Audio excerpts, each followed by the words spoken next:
Hey everyone, happy Saturday. I am Shawnta Jackson, and you are watching Live with Shawnta Jackson. My purpose in life is to help people to help themselves and others, or should I say, my vision in life is to help people to help themselves and others. My purpose is to be my best self. My purpose is to live my dream, and my purpose is to be the best mom that I can, the best daughter that I can, and just to, I guess just be the best person, right? We are streaming live on both Facebook and YouTube, so please do enter your comments and questions in the chat box.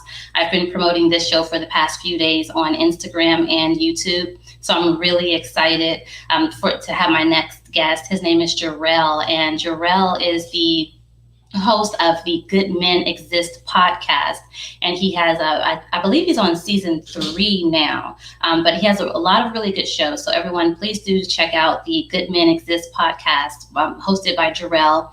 And today I have a few questions for him, and I have a few questions for you. So for one, what is a good man, right? What is a good man, or what is not a good man? And so we'll talk to Jerrell about that. And then also, I posed a question on Facebook about men and vulnerability, and we'll talk a little bit about that, or men versus women. And so please do enter your comments and your questions in the chat box, and this is going to be a really good and engaging conversation. And I want to thank my sponsor finally, Amber Jackson. She's my favorite travel agent, and so you can visit her website at ambientjourneys.com. And at this time, I'll bring on my guest, Jerrell. Hey, sir, how are you today? I'm doing well. How are you doing? I'm doing good. Thanks for joining me. I think before we got on, I told you that I had some bad news about a death in the family. So I think I need to breathe really quick. I think I'm talking really fast, and I was watching this little video clip. His name is David McCullough, and David. He has this mental health gym in Michigan, and it's called Inception, and he's a previous guest. But as I'm speaking to you, I recall David saying in a previous clip on Instagram, when someone is talking fast, it's because they are they're responding, they're in flight, like, the fight or flight syndrome. Yeah. And so I guess live, people are watching me just being a little self-aware of what's happening with me right now. So let me take a breath so we can have a good show today. Yes, ma'am. All right. Thank you. I appreciate that. And so you have this podcast, Good Men Exist. Give us a little background about how this came to fruition. Sure. So it came from 2 separate places. So the first place was primarily, I would say probably about 60% of it was I had gotten out of a relationship.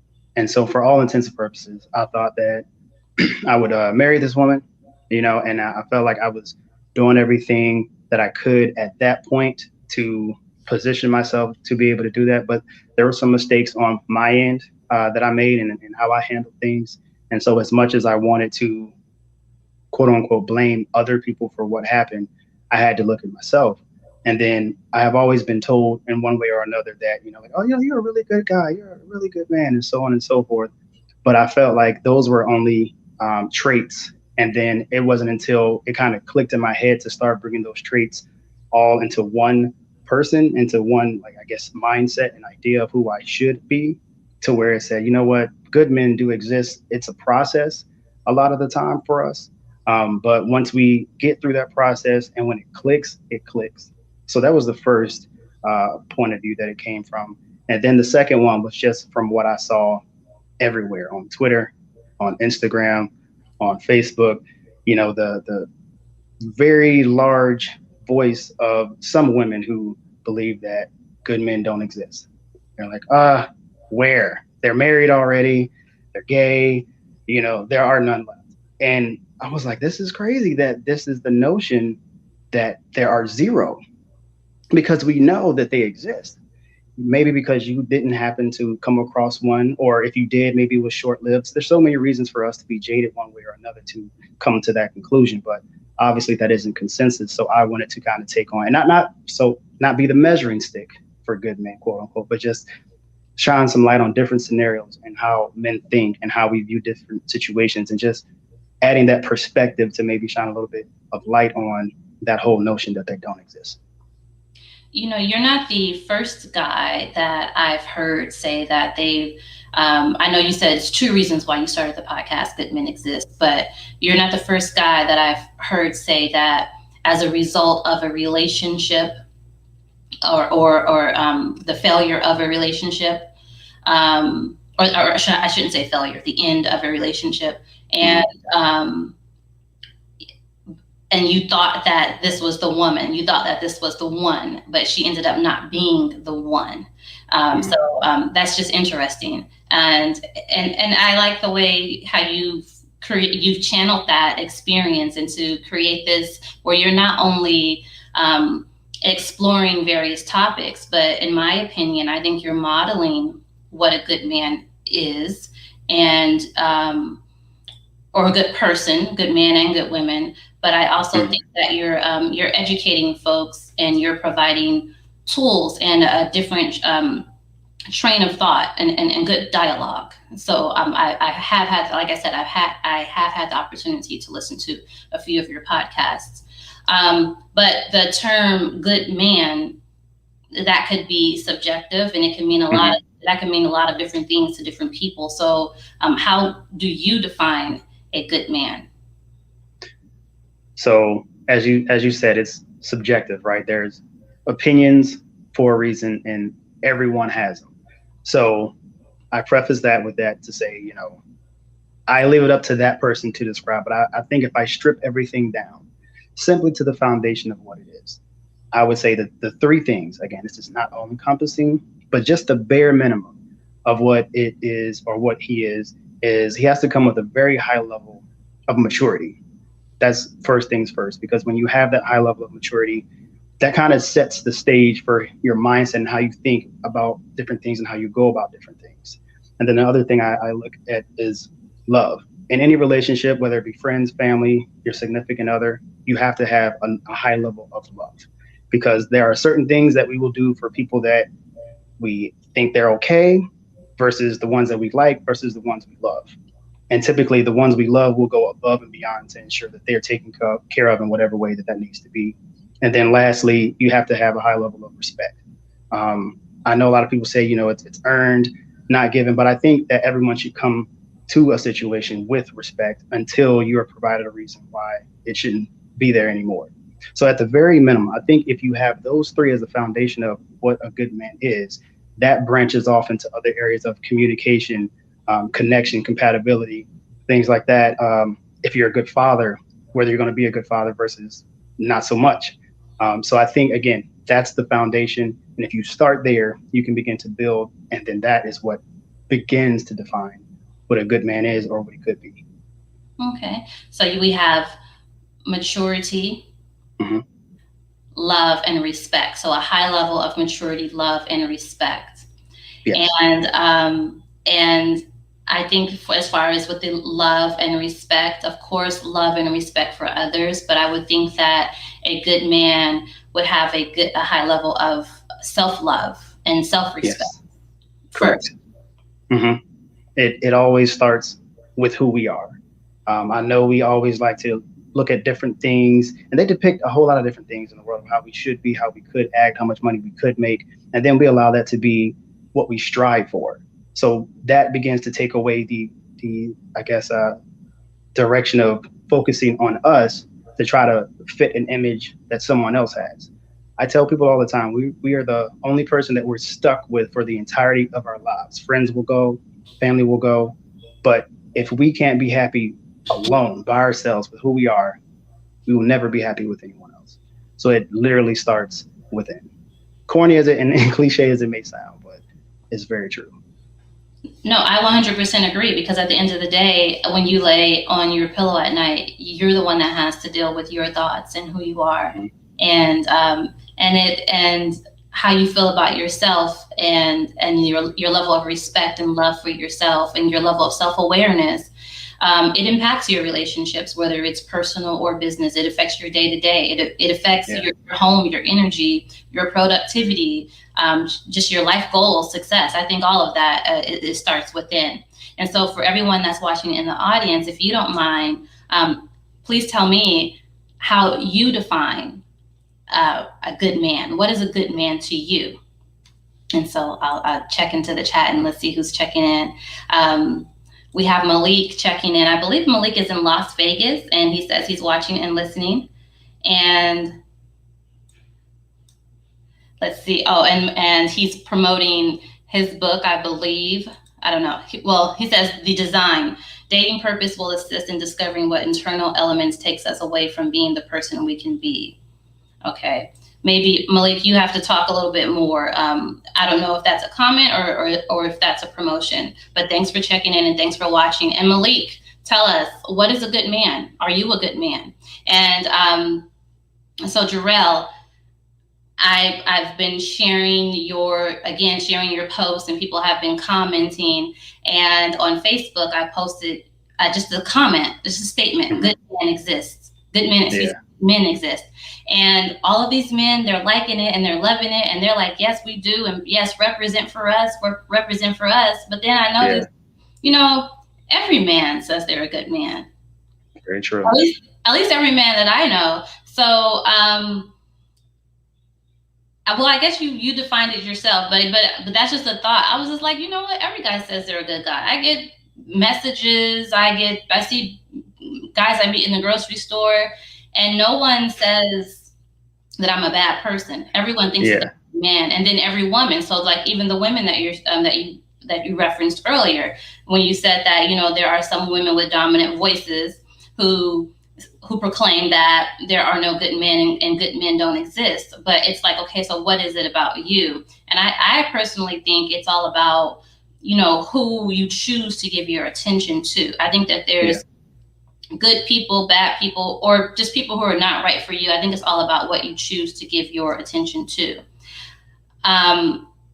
Now, since we've defined a good man, or how you define a good man, or at least the foundation of a good man, the maturity, love, and respect. And now, what about vulnerability? What is it about men and vulnerability? Why is it harder for men to be vulnerable? And maybe you can, and I like the way how you define your topics before you speak. So maybe first define what you mean by vulnerability, and then you can tell us, just your thoughts about why is it hard for men, or if it is hard for men. Yeah. So vulnerability to me in the relationship space is about being open to a level with your partner to where you feel as though the deepest, darkest secrets you can tell them, or if you were ever in a situation where you felt a way, that you could tell them, and then you're not worried about them judging you, because you know that, hey, this is where we are. We have created this space in which we can be open and honest. I like to call it the honesty circle. I mean, it's funny to me because I've used it, but it means something. And so to have someone there who you can be vulnerable with is really key. I have seen certain people online say that if a man cries in front of me, like, what is that about? Like, you're a man up. And I'm like, okay, I do think that there are certain instances where a man can show emotion where he's not or shouldn't be considered weak. Now, if you cry about everything, that's a different story. But we're not talking about that. We're talking about, and when it's you and your man, or you and your lady, and you're in that bedroom, your kitchen, wherever you are, having that space to where it can be reciprocated on both sides.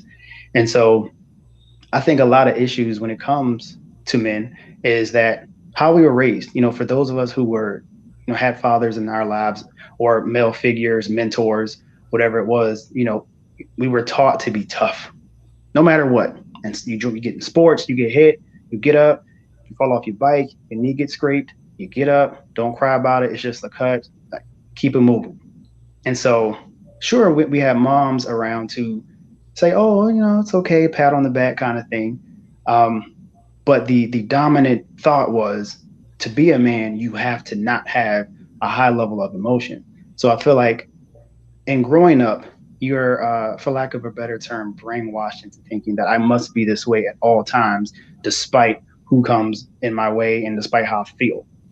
And that's tough to break out of that. Not to say that every man is that way, but it is even for me, using myself as an example. My dad's blue collar, work with his hands, very manly, how to build and fix anything, and that's just like what it was.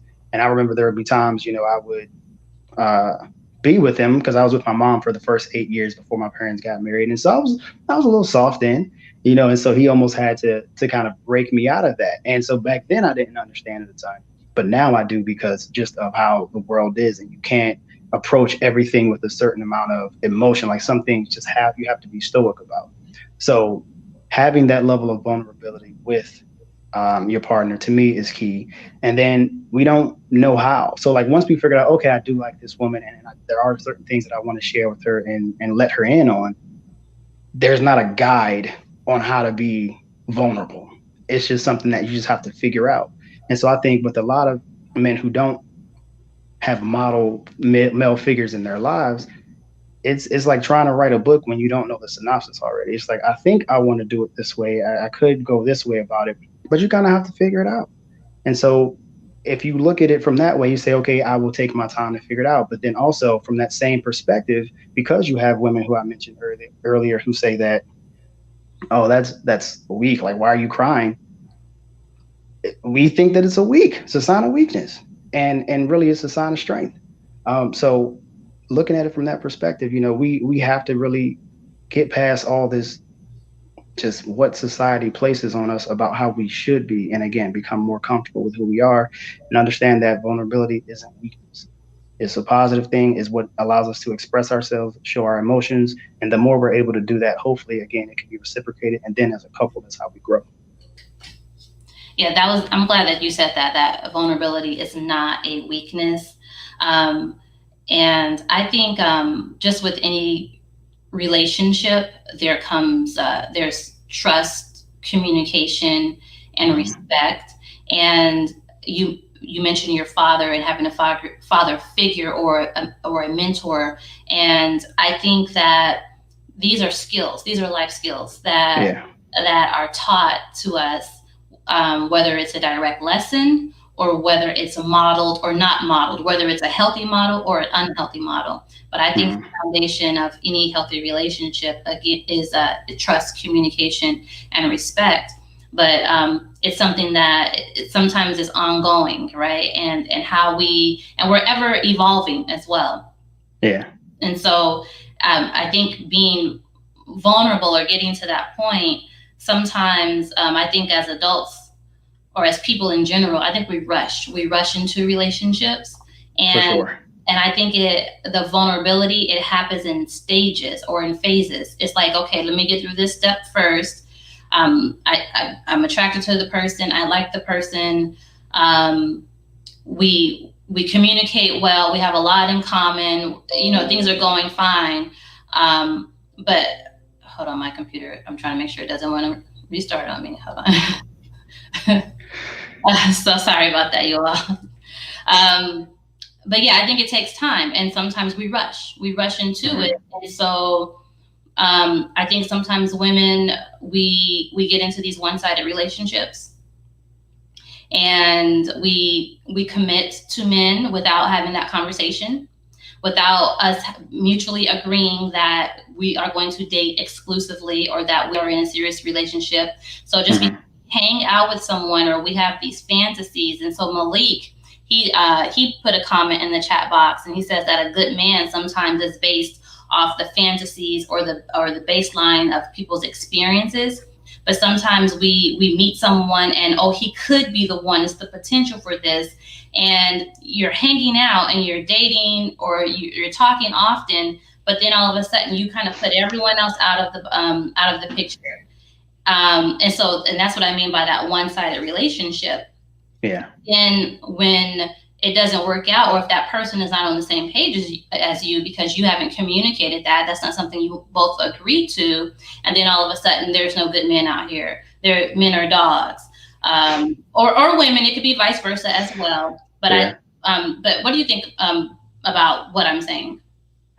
I think you're spot on. I understand how some women could, enter into these relationships or gain these ideas of potential of, or if he's not where he, could be, I can help him get there. And so they place so much of the burden on themselves, not realizing that he's this whole person that has to make his own decisions. So you have to have a high level of communication in these relationships to understand that no matter what, you have to talk about things, whether they be small, whether they be large. Like, it doesn't matter. Like, you have to have that communication, and also you can't fall for potential. That's another episode that I did. Is that we get so enamored with the thought of, oh, I could see us doing this, and then in 5 years we could have this, and then that becomes your reality when it hasn't even happened yet. So you have to start with the basis of, hey, where do we stand? And some men may not like that. They're like, hey, why you, rushing things around? We just hanging out, we chilling. But women also have to understand and take that as face value. Don't try to read in between the lines. Like, it is what it is. Sometimes he may be doing it because he's not comfortable. Like I say, he doesn't feel that level of comfortability with you, or maybe he has other options and he's still trying to get there. But I think the most important thing about that is men need to be honest. And I think it's not up to us to make a decision for women. So, for example, if I'm dating 3 other women and then I tell you that, don't dislike me and say that I'm a dog because I'm dating 3 women. It's like, I was open with you. I was honest with you about it. So take it for what it is. If you would not like to be in this, for me to, really focus on who I would like to, I understand. Like, that's your choice as well. But don't hold me accountable for certain things that, you know, these are your expectations. Allow me to set my own bar, and then that's what you should expect from me. But if you put this bar up here and I've only shown you this, how is that fair to me? So that's what I think about that. No, I agree. I 100% agree. And just going into the chat, we have In Your Ear Radio. Good morning, Latoya. She's checking in from Las Vegas. And we have Jimmy from Las Vegas. He's checking in and watching. And Terry's in Baltimore, and she has a question. She says, and so this is for you. We'll address it to you first, Jerrell. Does race, socioeconomic status, environment, and culture influence how a man comes to understand and find space to be vulnerable? It could be. I will speak obviously for the Black communities to a certain extent. Um, Everything that we have as examples helps shape how we think throughout our lives. So when you don't have that figure in place, it's very difficult to make your own determination of who you should be, because now all you have is something that you see on TV, or something that you see from your friends or your family, and that may not always be the best uh, choice to try to mirror. So I do think that, especially in your different communities, that's how you're raised. Just like in areas in India, specifically Bangladesh, you don't have the choice of necessarily being who you want to be. You're going to be a doctor, you're going to be a lawyer, you're going to be in cybersecurity, and you're going to get married to this person because it's arranged and you have to. So looking at the different ways that we could go about that, I 100% 100% think that factors in. Yeah, and Terry, I'll kind of piggyback off of Jerrell. So I'm looking at your comment. Again, everyone who's just checking in, does race, socioeconomic status, environment, and culture influence how a man comes to understand and find space to be vulnerable? And so as far as race and ethnicity,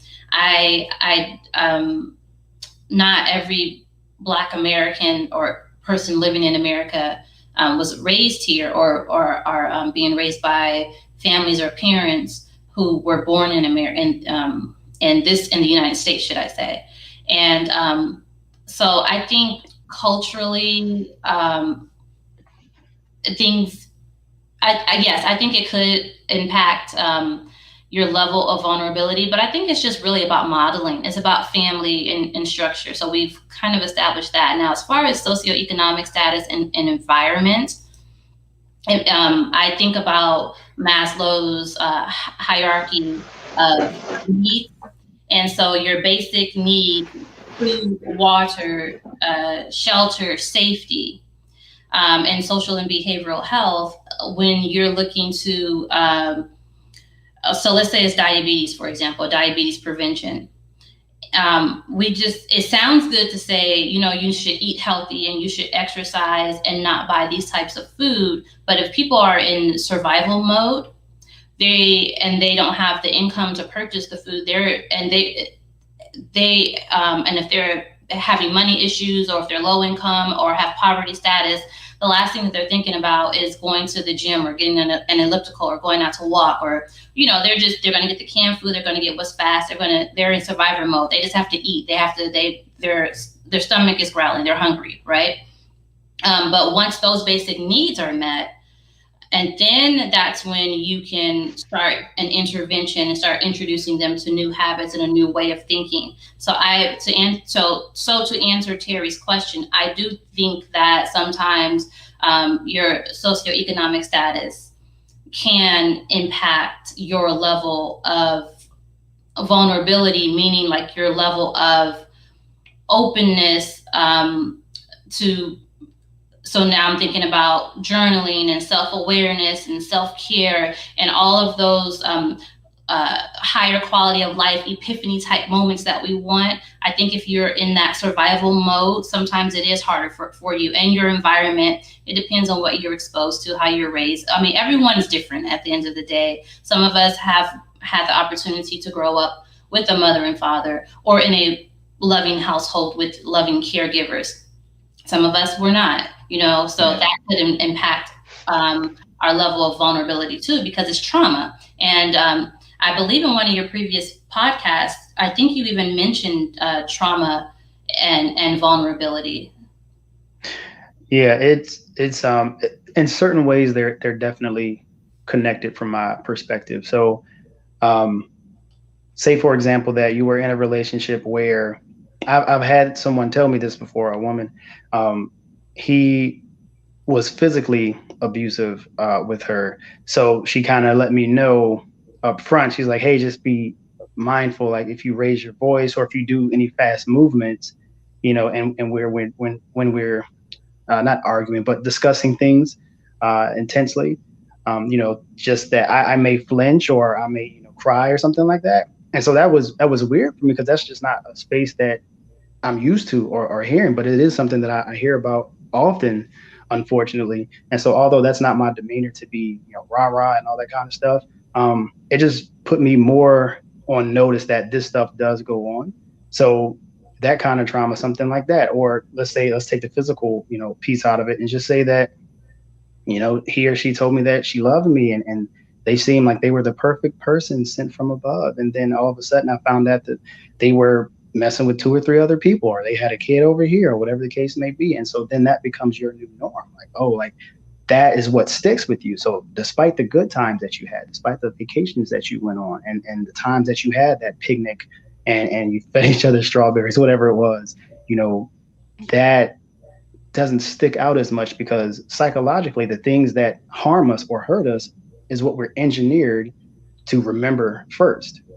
So then that becomes the space where you say, oh no, I don't know, I'm going to wait it out, I don't know if I can trust you, or all men become the same, or all women become the same. So you can very easily go down that path if you're not careful. Right. Or it's not that I can't trust you, it's just that sometimes you have to build trust. And like I said, it happens in phases in time. And I think people naturally will open up, but you have to give the person the opportunity to do that. And if that person doesn't open up to you, then you can make your, then so be it. You kind of move on, you make your decision from there. So for everyone that is just now tuning in, I am talking with Jerrell. Jerrell is the host of Good Men Exist podcast. And his podcast is available on Apple and all platforms, or is it just Apple Podcast? All platforms. All platforms. I listen on Apple, that's why. Okay. And so we have Shawnta checking in from Prince George's County, Maryland, and he says a good man is one who provides, compliments, and uplifts his wife, family, and village. Thank you, Shawnta, for that. And Peggy Franks is checking in from Chicago, and she says that we're keeping it real. And we have Lorinda. Lorinda says, and she's checking in from Chicago as well. She says, such great points are being made. Thanks for bringing this conversation to us. And we have on YouTube, we have Dia Music Industry, and she's checking in from New Jersey. Thanks for checking in. And Malik is commenting a lot, and he says everyone is different yet the same in many ways. And then Latoya at In Your Ear Radio, she says all things health, wealth, upbringing, and your environment definitely affect how men and women interact with their mate in relationships. Mm-hmm. And so when I asked you to define, so everyone who's just checking in at the very beginning, I asked Jerrell to define what a good man is. And he said that it starts with the foundation. And there's necessarily no right or wrong answer, but he says if to him, a good man has a high level of love, respect, and maturity. And so Jerrell, this maturity, when did this happen for you? I think it all clicked for me probably about 3 years ago. I was a late bloomer. What can I say? But that high level really hit home then, because I didn't have a reason to really think about relationships as more than just the basic relationships for a very long time. So I went into them kind of as like, oh, okay, it's fun. I didn't really have a plan. I wasn't necessarily looking for anything. So I was kind of walking around aimlessly for the most part. And so it wasn't until I did meet someone who I felt like, wow, this is different. And I need to act different according to what I'm trying to get out of this relationship. So that was when it clicked for me. I think the biggest thing is that we all want to be mature at, early. Like if we could be 21 and know all the things that we would know at 31, like we would take that any day. But sometimes it's about going through that journey and understanding, because unfortunately I'm one of the people who has to make the mistakes to truly get the value out of it and understand where I went wrong. And then I have a very heavy self accountability mindset to say, all right, you can't play these games anymore. If you do, you're going to hurt more people than you help. And so with me wanting to help more people, that has to be like kind of a consensus for me. So everything has to like go together. I feel like I had every other area of my life together, financially, from a business level, career wise, like all that stuff, family, like we're good there. But the one area that I never quite had figured out was that relationship piece. And so when I finally got that, that is when it all really clicked. And I was like, okay, I got to start doing things differently. Okay. And as it relates to maturity, I think that, growth, we should all be growing and evolving in life. But there are men that I don't know your age, but I assume that you're younger than me. I'm 40. And I'm a smidge younger. I'm 32. Okay.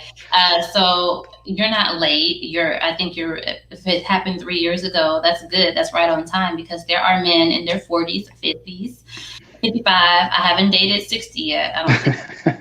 But some people are just, they're what I see with men, like I see like the boy in them. And so some people just don't mature, or they're just lacking in certain areas.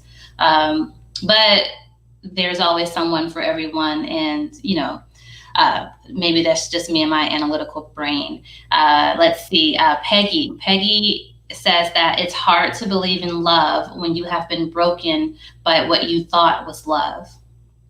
Yes. So I think, with that said, I think it's important not to jump into something else, and maybe take some time to be alone, and so that you can heal and maybe even talk to a therapist, a counselor, a friend if you have one, or journal. But I think it's important for us to all define what love means to us.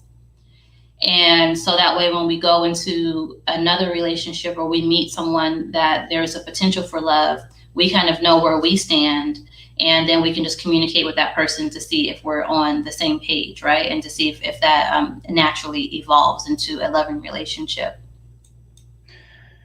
Agreed. And I think it's also important to understand and know that love shouldn't be, it can be hard and it can hurt, but that hurt shouldn't be consistent. When that hurt becomes consistent, then I question whether that's a true, genuine love, right? And kind of like you said, heal is different than healed, past tense. And so a lot of people, we throw that word around. It's become very, catchphrase. Oh, I got to take, healing. But we have to really understand what it takes to heal. Saying that we're healing and allowing time to pass is not truly all encompassing of what healing should be. So, and it's different for everyone. Like maybe that's journaling, maybe that's going for hikes and clearing your mind, maybe that's sitting at home doing nothing. Like whatever works for you, you have to do that. But let's not forget to do the work that is involved with it. Because too often we want to say, oh, I'm done, I'm good, I'm ready to go. But what have you taken from that previous situation? Where can you say, all right, you know what, that was that person, but here's where I went wrong. And if you can't find anything that you did wrong at all, then you should probably continue working because we can always improve. Correct. And then if there's a pattern, if you consistently are meeting people that quote unquote break your heart or that disappoint you, and then the common denominator, because unless all of these men are from the same social circle and they all know Yeah, know each other, the common denominator is you. So it's like, okay, so maybe I'll challenge myself. Maybe I'll try something different this time. You know, yeah, maybe I'll wait until I say this or do this. Maybe I will not give my attention to these type of men, or maybe just even assess what type of men am I giving my attention to. What is consistent with them? What do they all have in common? Okay, so maybe next time I can try something a little bit differently. yeah. Dia says women want time with their man.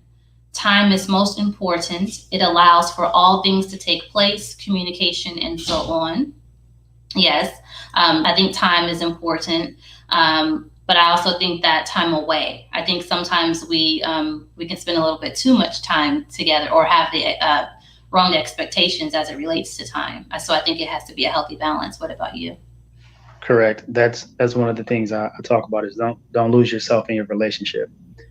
We were individuals before we got in there, so we should still remain a certain level of individual even within that relationship. So I think about if you went out with your girls once a month and y'all did whatever, obviously nothing too crazy now that you're in a relationship, but y'all did whatever y'all had fun, continue to do that. If y'all went on trips, continue to do that.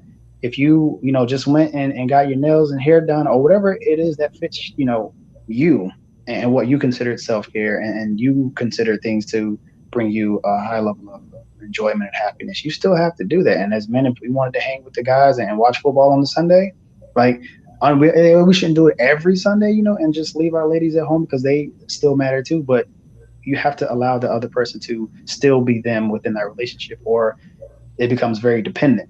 And then that's when, it can kind of get tricky if you're not careful. Yes, dependent or depending on the relationship. And I know, Dia, this is not where you were going with this, but it also could be a sign of an unhealthy relationship, or maybe Hmm. even an abusive relationship if you are with a partner that demands all of your time, Yeah, and and to the point where you are losing yourself, and before you know it, you're isolated, or you're not able to do the things that you previously enjoyed doing with the people that you enjoy. And so I know, Dia, that's not where you were going with that comment, but I just wanted to throw that in for someone who needed to hear that. And and then also, Dia, Torrey Roberts, this is it's a few years back, and I think it was like the 5 things to know if this person is the one, or if it's love or something like that. But when Jerrell was speaking, he reminded me of it. And this is at the time. So Torrey Roberts, he has I think it's called One Love Church. I believe that's what it's called, or One LA in Colorado and California, and he's married to Sarah Jakes Roberts, who is the daughter of T.D. Jakes. And just as a reference for you all who are wondering who Torrey Roberts is. And so Torrey Roberts, he talks about wholeness, and you don't need someone to complete you. You should come into a relationship as a whole person. And so that made me, I thought about that when you were saying, you are an individual. Yeah. You don't need you're not half and half coming in. You're one person and one person coming in, joining together. So, so thanks, Dia, for your comment.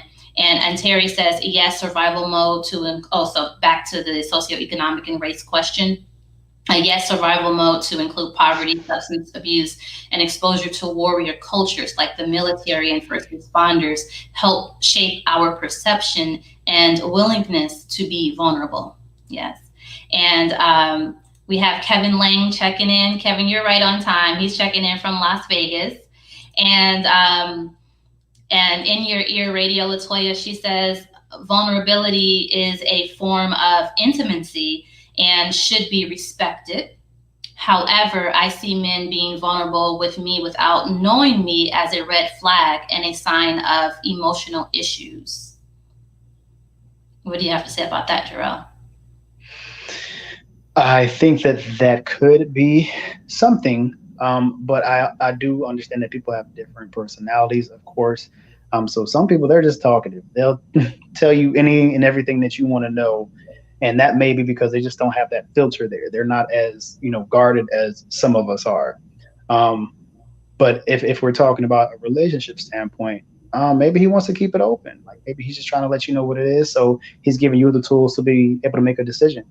But I also think that if he's overindulging, it could be something. What it could be, I'm not sure. But I don't know if it would necessarily be red. I'll give it a yellow.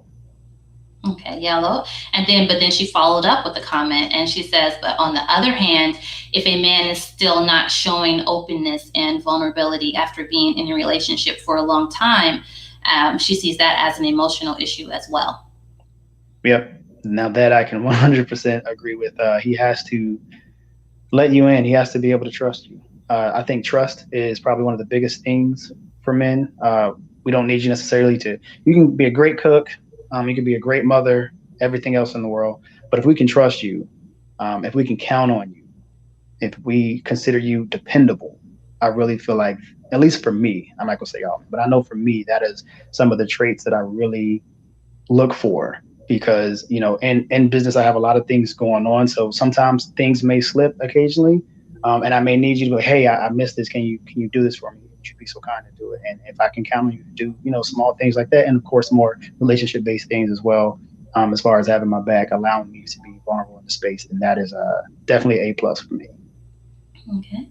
And I love in the audience. So what they're doing is the audience members, they are actually responding back to each other in the chat. And so Peggy asked a question and she says, so how will you know when a man is good? And then Kevin responds back to Peggy and he says, you just become smarter and know what you do not want. And so what do you have to say to that, to Kevin's response?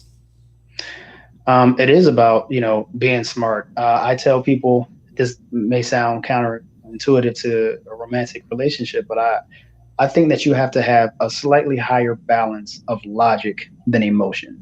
Emotion will erase the things that logic will tell you should probably look into. And the deeper you go into that, the more you become blinded. So I think that you have to have a healthy amount of just logical thinking. Like if something doesn't add up, it's probably for a reason. If something doesn't feel right, you should probably look into it. So, and knowing if a man is good, understanding exactly what you need, what you want, and then what you desire. All similar, but not synonyms. They all offer different things within that relationship. So really just pay attention. And then when you have a yellow flag, pay attention. When you have a red flag, pay attention. But there has to be a certain point where you set the standard of, okay, I've seen this, this, and this. None of it adds up. I've asked him or her a million times, and they can't quite give me the answer I'm looking for. So at that point, you have to make a decision for yourself. Like, don't worry about how tall he is. Don't worry about what kind of car he drives. Don't worry about, how rotund she may be in the right areas or how well she cooks. That don't matter. Look out for you.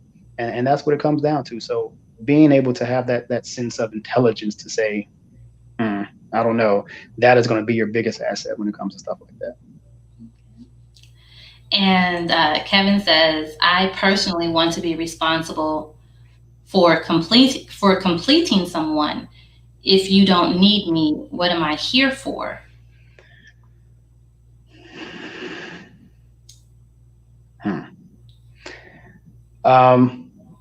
I need him to follow up on that. When you say completing, like it's one thing to say like, do you mean if she has issues that you're trying to help her through the issues, or if she has a business that she's trying to start that you're trying to help? I definitely need more context there. Okay. And but then Peggy, this is so good. They're like going back. So Peggy says we may not need completing. Maybe we just need enhancements. Yes. And then we have my cousin Marquella checking in from Las Vegas, and she says, I think also in relationships we try to give from our cups that are filling up instead of overflowing of that cup. That way, if you are giving the extra, you don't take away from yourself as a whole. Yes, Oprah. Yes. Yeah, it's all about that banking system, man. I use that as an analogy. It's like you can't take from an account that doesn't have money, because the more you do, they hit you with fees, and then those fees hurt. So the more you don't focus on the things that should be there, instead of adding to that, you're just taking away from something that doesn't exist, and that doesn't help anyone. Okay, great. And everyone, thank you for your comments and questions in the chat box. I really do appreciate it. And so before we close out, another topic that I wanted to talk about was being an enabler. And you have a podcast, it's entitled Don't Be an Enabler. And in the context of relationships, what do you mean by that? So I look at any relationship that we can have as humans, from friendships to acquaintances to networking to, romantic relationships. We enable everyone in our lives in one way or another, whether we subconsciously or consciously do it. It happens. So when you first meet someone, they say first impressions are everything. So when you first meet someone, if they were to say something really off the wall to you and you allowed it, you have enabled them to talk to you a certain way. Now let's bring it to something more in depth. If you were in a relationship and this person always treated you a certain way or always disregarded some of your thoughts, your ideas, things of that nature, by you not standing up and saying, hey, I would really appreciate if you actually heard me out and thought this through. And they continue to disregard you as though, you don't exist and what you say doesn't matter. You're enabling them to do that. But then on the opposite side, we have positive enabling. So when you are open with someone and say, hey, I really enjoyed tonight when you did this and when you said this, and it really made me feel this way. So now you're doing positive reinforcing within that. And so you're giving them the tools that they need to further love you better, to further communicate with you better. And so it goes both ways. So you have to have that balance of never enable someone to do something or treat you negatively, but also give them the tools that they need to treat you the way that you would like to be treated. And then if that is too much for them, or it's too much of a push there, they don't want to do it, then that just means they shouldn't be in your space. And you just have to keep it moving from there. And the same thing goes with family. If you have a family member who consistently asks you for money and you continuously give them money, what are you teaching them? That you're always going to be that bank. So you're enabling them to take your money, and then they're not, figuring it out, being on their own 2 feet. So there's so many different dynamics of that. So that's when I said, don't be an enabler. It was specifically for the negative portion, but yes, be an enabler when it also is to your benefit and then there's value to you. Okay, so we have the positive and the negative as it relates to enabling. But then you talk about 2 primary reasons why people are enablers. And I believe it was emotional, like it's emotional, or sometimes you enable people to do things because it benefits you or you have leverage over a person. Could you better explain that for the audience? Sure. So we'll start with the first one, the emotional. The more emotionally connected you are, with someone, you tend to always want the best for them and to look out for them in spite of themselves. All right. So that's why we have things like before we get to interventions for, family, friends, whoever may have addictions to certain things. While you shouldn't provide them with money because you know that money is going to go to whatever that addiction is, you feel like, okay, well, just this last time. And then you'll put this imaginary stipulation that just turns into the next last time and then the next last time. And so there has to be a certain point where you emotionally disconnect from that and say, no, I can't be this for you anymore. You have to figure it out because I'm not going to be the person who enables you to do this. And so that's emotionally connected. Or it's going back to a relationship standpoint. If you have someone who um, is let's just say verbally abusive to you, um, while you may stand up and try to speak your mind, but you're kind of you're shy about it. You're not very boisterous, and it doesn't have any impact. So by you trying to do it, but then still allowing it to happen, you're emotionally saying, "Oh well, it'll pass." I had a woman DM me when I released the episode, and she says that I do this all the time. I enable the negative behavior, and I asked her. I said, so why do you? She said, I've been this way my entire life. It's just easier for me to just allow it, to happen instead of correcting it. And so I said, does that bring you happiness? And she says, no, it makes me miserable. So I said, then you have to take control of that situation and stop enabling them to do that. She's like, I guess I do. So you have to keep your peace about you because no one else is going to care. They're not going to stop because you say it hurts your feelings if you keep allowing them to do it. Now, on the opposite side, the benefit is, like I said, when you are helping someone learn you, when you're helping someone figure out how to best communicate with you, and then that allows you all to grow. The benefit to you is a healthier relationship. The benefit to you is better communication. The benefit to you is feeling like you're more loved and appreciated. So it goes both ways. While it's still enabling on both sides, the benefit and the positive side is greater than, potentially being miserable from the negative enablement. Not a word, but I'm gonna use it anyway. Yes, thank you for that. And Peggy, she wants me to go back to the enhancement point. And so Kevin, you said completeness. Peggy says enhancement, and I think it's just. And I think what Kevin, he used the word complete. He wants to complete someone, but I think it's to maybe, I think like what Peggy was saying, enhance or just help them to be, I guess, any relationship should be about reciprocity.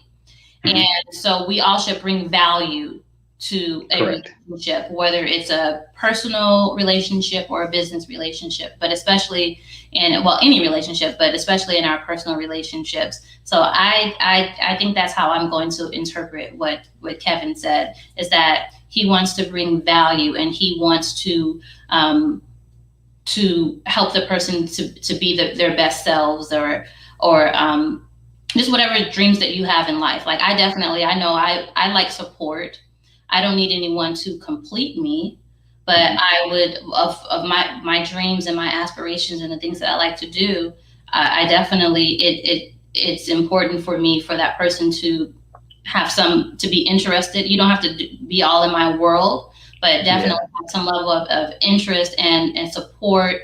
And when needed, any feedback, be resourceful, value that way. And then, if we can upgrade together and improve our lives together, but I don't need anyone for me personally to complete me. Yeah. And like you said, maybe that is where he was headed with that. But I try not to assume different things. But if that was the road that he was headed down, I 100% agree. I think that uh, me personally, just, speaking for myself, I would love to see my lady shine. I know where I'm going and where I'm headed, and so I'm at a decent place. And so maybe she isn't there, maybe she is, and maybe she wants to continue growing as I do. She's gonna know that I 100% have her back, and I don't mind standing beside her or behind her in this case to allow her to do her because I know that she would do the exact same for me. It doesn't make me any less of a man for standing behind her, letting her shine. It doesn't make her any less of a woman for standing by my side or behind me. Like you said, it's about reciprocity and understanding that we are better together. Anytime that we separate on ideas, on how we feel about certain things, that only makes us weaker as a couple. So to ensure that we are placing ourselves in a position for success, I think is more than necessary to understand that, hey, when you're down, I got you. And let's keep, moving up. Okay. And Peggy said, that's it. And then also, it just made me think. So I know Kevin is older than me, at least, maybe I'm assuming at least 10 years my senior. And I've never met him in person, but he's engaged a lot on my shows and stuff. So that's why I felt comfortable assuming what it is that he's saying. Gotcha. But also, it just made me think of like the father-daughter dynamic. Mm-hmm. And the fact that, let's say I'm dating someone older, for example. I have a father. I was raised, my father was involved in my life, and still is involved in my life, and we have a very healthy relationship. And so I'm not looking for a father or a father figure subconsciously. Mm-hmm.